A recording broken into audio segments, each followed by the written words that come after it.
អ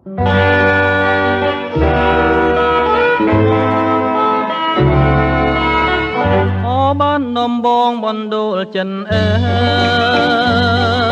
យខ្ញុំសូមលាហើយលាទាំងអាឡាយ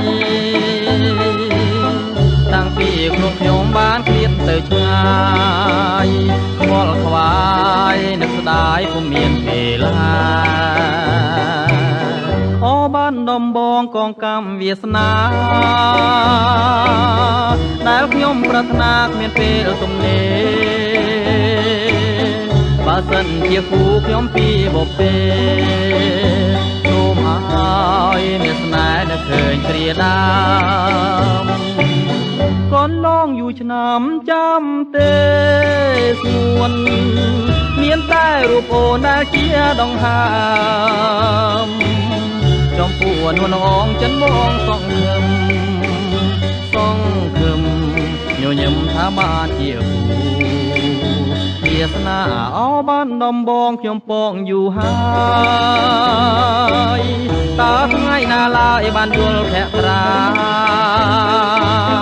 ចិនជ្រួលច្របល់រាល់ថ្ងៃខ្លោចផ្សាចង់បានចំប៉ាបាត់ដំបងអើយ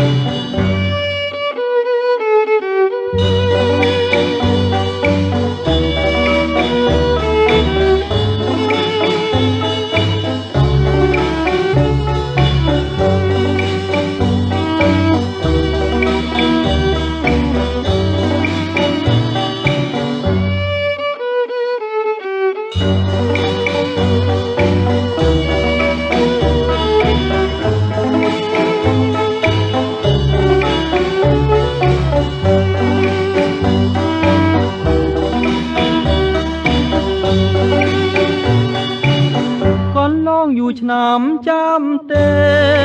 ស្ងួនមានតែរូបអូនដែលជាដង្ហើមចំពោះនួនអងចិនមកសងខឹមញញឹមថាបានជាគូវាសនាអោបានដំបងខ្ញុំពងយូរហើយតើថ្ងៃណាឡើយបានយល់ភក្ត្រាចិនជ្រួលច្របល់រាល់ថ្ងៃខ្លោចផ្សាចង់បានចំប៉ាបាត់ដំបងអើយចង់បានចំប៉ាបាត់ដំបង